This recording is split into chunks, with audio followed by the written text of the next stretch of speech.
ఇవాళ వచ్చేసి పెసరపప్పు టమాటా వండుతున్నాను. పెసరపప్పు ఒక కప్పు, ఈ కప్పు పెసరపప్పు తీసుకున్నానండి. ఒక 3 టమాటాలు తీసుకున్నాను పెద్ద సైజు. ఇది ఇప్పుడు పప్పులా కొంచెం పసుపు, సగం చెంచా పసుపు, సగం కొంచెం అల్లం వెల్లిపాయ పేస్టు, ఉప్పు వేసాను, ఉడకబెట్టాను పప్పు. ఇలా ఉడికినాక టమాటాలు వేసుకోవాలి. ఇప్పుడు ఈ టమాటాలు కొంచెం ఉడికినాక పచ్చిమిర్చి పేస్ట్ చేసి వేసుకోవాలన్నమాట. చాలా బాగుంటుందండి. ఇది పూరీకి, రైస్లకు చాలా బాగుంటుంది.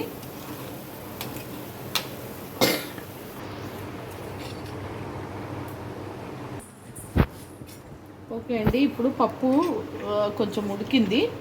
టమాటా ఉడకాలి ఇంకొంచెము. ఇప్పుడు దీంట్లో పచ్చిమిర్చి పేస్ట్ వేస్తున్నాను.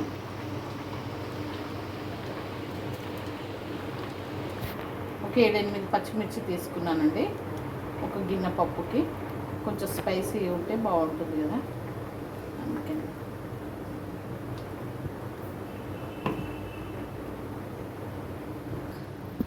ఇట్లా వాటర్ పోసుకుంటున్నానండి. కొన్ని అది కారం ఉంది, అందుకని వాటర్ పోసుకున్నాను. ఇది కలిపి కొంచెం ఉడకనియాలి. పప్పు మెత్తగా ఉడికినాక అప్పుడు బగారా వేసుకోవాలి.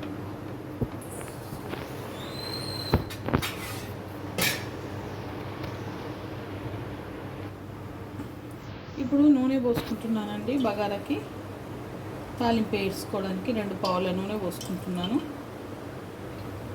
ఆయిల్ హీట్ ఎక్కాలి. పప్పు ఇలా రుబ్బుకున్నాను, ఇలా మెత్తగా రుబ్బుకున్నాను పప్పు ముద్దతో.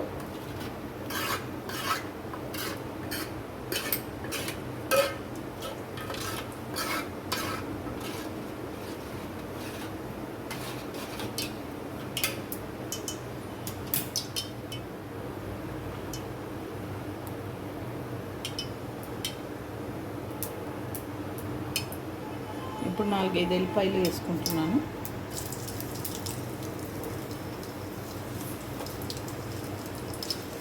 అర స్పూన్ జీలకర్ర,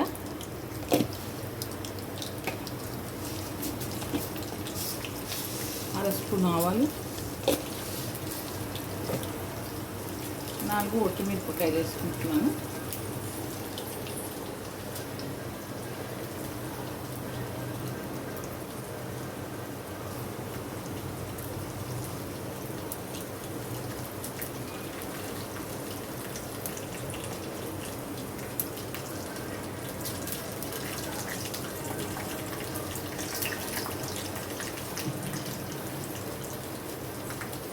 కొంచెం అవి వేడెక్కాలి.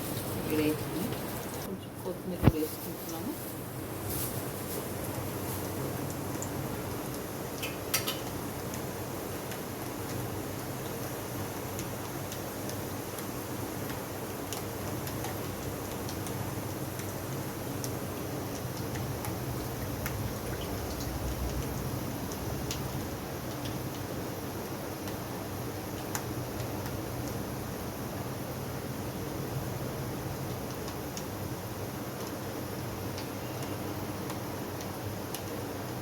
పచ్చిగా లేకుండా తుడుచుకుంటున్నాను.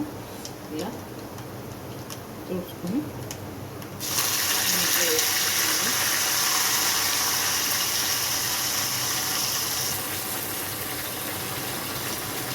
పప్పు కూడా వేసేసుకుంటాను. కొంచెం వేసుకొని కలుపుకొని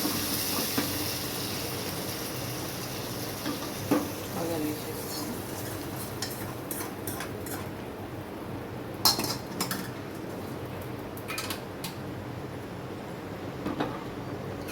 పప్పు పొయ్యి మీద పెట్టి కొంచెం మసలిస్తాను. కొన్ని వాటర్ పోసుకుంటాను నేను.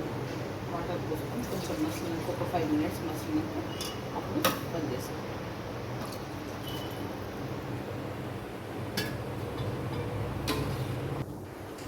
ఓకే అండి, ఈ టమాటా పెసరపప్పు రెడీ అయిపోయింది. మీకు కనుక నచ్చితే లైక్ చేయండి, షేర్ చేయండి, కామెంట్ చేయండి, సబ్స్క్రైబ్ చేయండి. చాలా బాగుంటుంది, ట్రై చేయండి. పచ్చిమిర్చి కారం వేసి చేస్తే చాలా బాగుంటుంది. టేస్టీగా పూరీలోకి అన్నిట్లోకి బాగుంటుంది. మేము టేస్ట్లకు కాబట్టి కొంచెం పలసగా చేసిన, పూరీలోకి కొంచెం గట్టిగా చేసుకోండి.